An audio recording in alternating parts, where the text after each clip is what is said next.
Well, Easter is around the corner, and I know mealtime, brunch, definitely a focus of a lot of people's plans for the Easter holiday. And Chef Christina, again, you're hitting it out of the park with a incredibly impressive dish that is also quick and easy to make.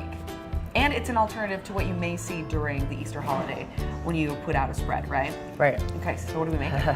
So today we're gonna make a pan-seared lamb chop that's Frenched, and what that means is that the area of the meat has come off of the ribs right there. Okay. With some maple glazed carrots with some thyme and stuff like that. And you can make all of it in less than 15 minutes. No way.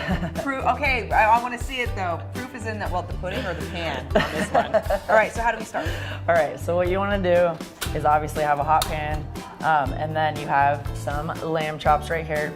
And so the lamb, this part's really, really important. So a lot of people don't like lamb, and they don't like it because they were given mutton, and mutton is aged lamb, which is essentially an old lamb, right? And so anything that's past 12 months is considered mutton. And so it tastes really, really, really gamey. So you want to start by having a hot pan, you add some vegetable oil, so you just want to season it. I like to use kosher salt, which is a really heavy grain, not a fine grain. And then I like to use white pepper.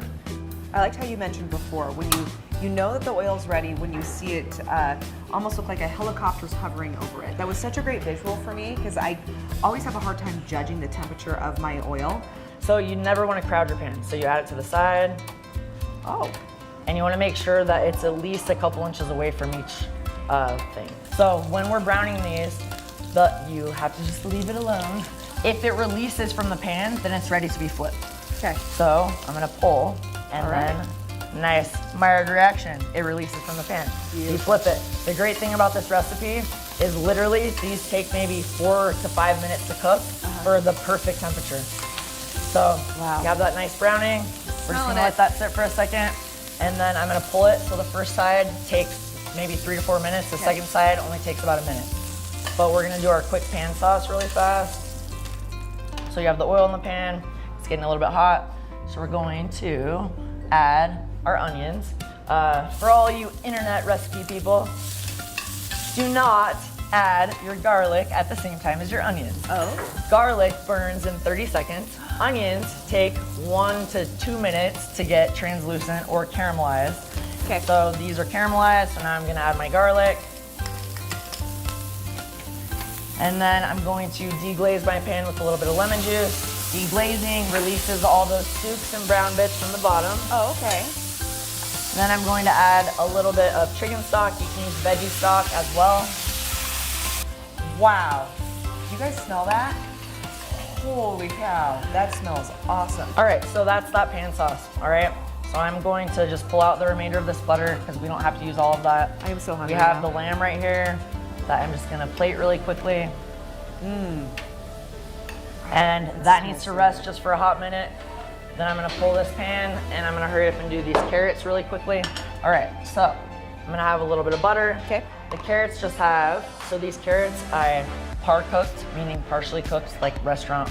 So all my butter is unsalted. If you use salted butter though, do not salt your water when you cook your vegetables.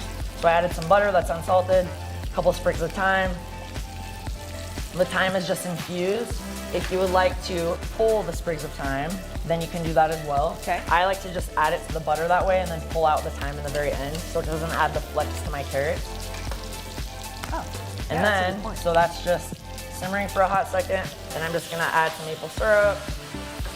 Okay, and I like the point too about how you put the whole herb in there so it infuses, because I do know some people that love the flavor profile of having an herb, but they don't like the flex, like you're saying later. They're like, I don't like the texture, I don't like how it gets in my teeth. So that's a great cheat. I had no idea. And it actually takes more time, right? So you have to pluck the sprigs, you have to mince You it, do, you have it's to do annoying. that. So the carrots are finished. Oh, wow. Literally, it's done, a la sec.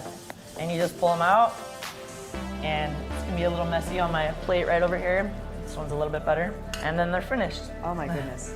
Those carrots look amazing though. So it's a great Easter I like the dinner. messy.